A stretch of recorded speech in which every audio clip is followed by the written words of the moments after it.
हम शारदा झा सबगोटाके प्रणाम करै छी।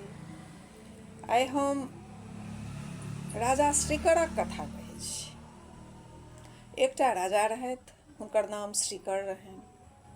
हुनका एकटा बेटी एकटा बेटा रहनि। बेटाके नाम चंद्रकर रहनि। बेटी जहन जन्म लेलखिन तऽ ओ हुनकर टिप्पणी बनबेलखिन। तऽ जहन टिप्पणी बनबेलखिन तऽ हुनका टिप्पणीमे लिखल रहनि जे हिनकर जे विवाह हेतनि, हिनका सौतीन हेथिन आ ओ सौतीनके झोंटा हाथ आ सौतनीक पोखरक माटि 2.5 झाग हिनका लिखल छनि। राजा बहुत दुखी भेलथि, लेकिन कऽ की सकै छलथि हेँ। विधाताके जे विधान छै ओहिके आगूमे तऽ ककरो नहि चलै छै। राजा मरि गेलथि। तकर बाद चंद्रकर जे रहथिन, हुनकर जे माय रहथिन से हुनका बहुत तंग करथिन जे आब हिनकर अहाँ बर तकियौन, हिनकर बर तकियौन। बेटी तऽ नहि बिया कुमारि रहै छै कतहु। लेकिन चंद्रकरके तऽ हुनकर टिप्पणीके बात सभटा बुझल छलनि हेँ, तऽ ओ अंठा देलखिन, अंठा देथिन जे हमरा ई नहि बर्दाश्त हैत जे हमर बेटी हमर बहिनके से अपन सौतीनके तरमे रहऽ पड़तनि आ सौतीन हिनकर झोटा हाथ पकड़थिन आ हिनका पोखरिके माटि झाँकऽ पड़तनि। ई हिनका नहि रहनि बर्दाश्त।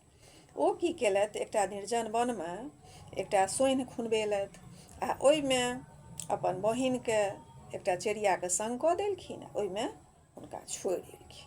ओहीमे रहथि आ एकटा छोट छीन कनिक हवा जाय दुआरे एक रत्तीके छेद कऽ देलखिन जे नहि केओ बुझै।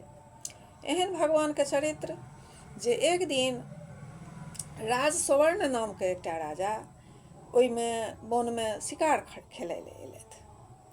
हुनका प्यास लागल रहनि तऽ देखै छथिन जे एकटा चुट्टीके धारी एकटा बिलसँ बाहर आबि रहलै यऽ, ओकरा मुँहमे एकटा भात छै। हिनका ताज्जुब भेलनि जे एकरा मुँहमे भात कतऽसँ एलै निर्जन वनमे। ओ ओहि चुट्टीके पता लगबऽ लगलनि, चुट्टीके धारीके, जे कतऽसँ ई चुट्टीके धारी एलैए।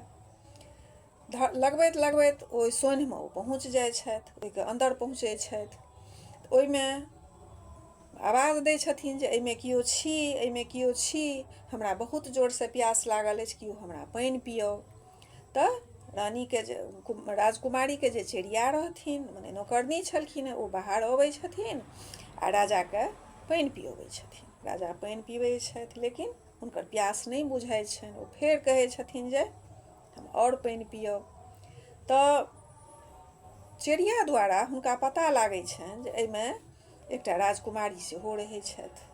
ओ देखै छथि, राति भरि ओतहि विश्राम करै छथि। राजकुमारी हिनका देखै छथिन तऽ इहो राजकुमारीपर मोहित भऽ जाइ छथि आ राजकुमारी सेहो हिनकापर मोहित भऽ जाइ छथि। तऽ दुनू आदमी विवाह कऽ लै छथि।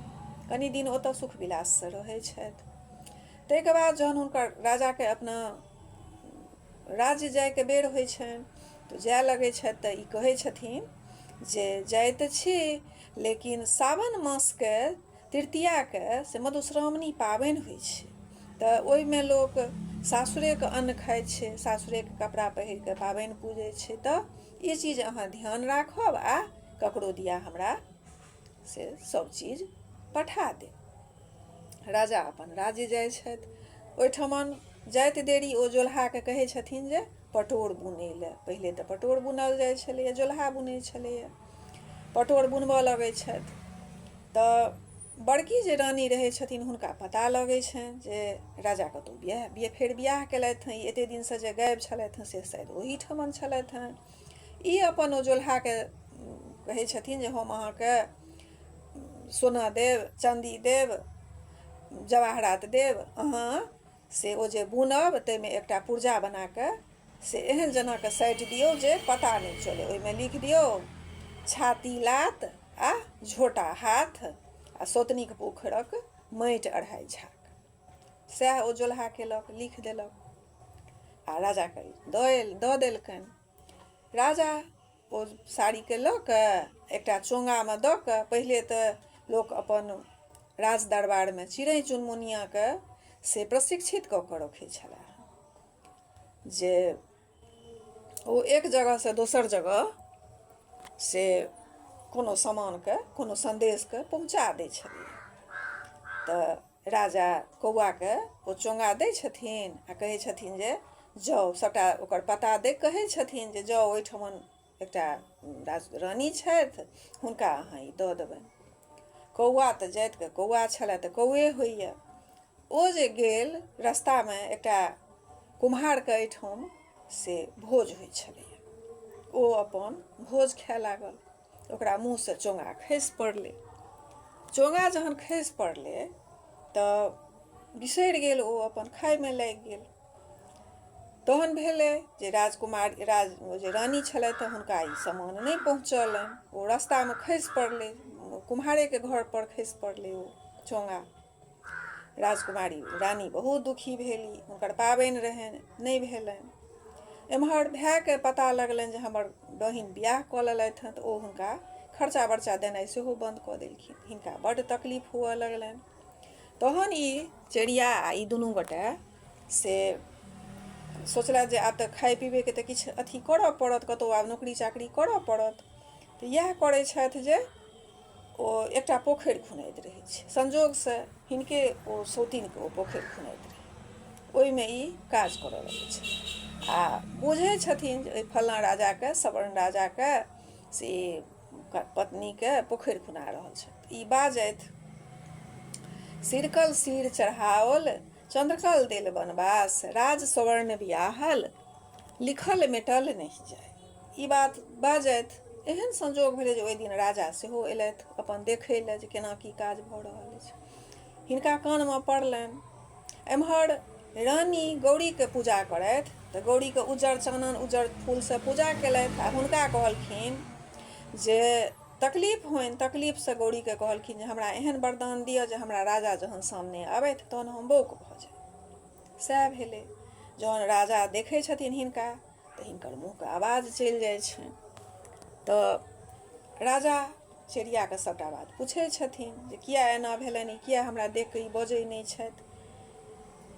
चिड़िया सभटा बात कहै छथिन एना एना से अहाँके कहने रहथि ई मधुश्रावणीमे सामान पठबै लए, अहाँ नहि पठेलियनि तऽ दुखी छथि, ई दुखी भऽ गेलथि, ताहि दुआरे ई गौरीसँ एहन वरदान मङ्गलखिन जे राजा हमरा जहन सामने आबथि तऽ हम बौक भऽ जाय। तकर बाद राजा हुनका लऽ गेलखिन अपना राज दरबारमे। फेर ओतऽ हुनका नहबा सोनबाके सुन्दर वस्त्र आभूषण सब देलखिन। तकर बाद ई पता लगबऽ लगलथि जे आखिर कौआ कतऽ ओ चोंगा खसेलकै। सौँसे राज दरबारमे ढोलहो दिया देलखिन जे एकटा कौआके मुँहमे चोंगा छलैए, ओ कतऽ अछि।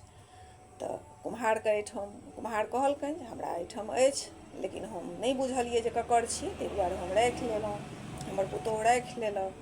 फेर ओ चोंगा अनै छथि तऽ अनै जे छथि तऽ ओहिमे ओहिना लिखल रहै छै, छाती लात आ झोटा हाथ, सौतनीक पोखरक माटि अढ़ाइ झाड़। राजाके पता लगै छनि, जोल्हाके पूछै छथिन, जोल्हा सब बात सब विस्तृत कहै छनि हुनका। फेर ओ अपन पहिल पत्नीके दू खण्डके काटि दै छथिन आ फेर एहि रानी सङ्गे सुख विलाससँ रहऽ लगै छथि।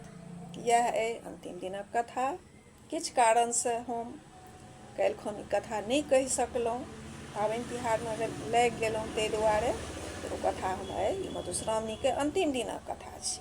तऽ सभगोटा जतेक अहिबाती छी सभगोटा ई कथाके सुनब आ धर्मके भागी बनब। तऽ इएह अछि। तऽ केहन लागल से अहाँसभ कमेंट नहि करै छी, तऽ केना हम बुझबै जे अहाँके नीक लगैए कि नहि नीक लगैए। तऽ जरूर अहाँसभ एहि बातपर ध्यान देबै, कमेंट जरूर करब। जय मिथिला, जय मैथिली।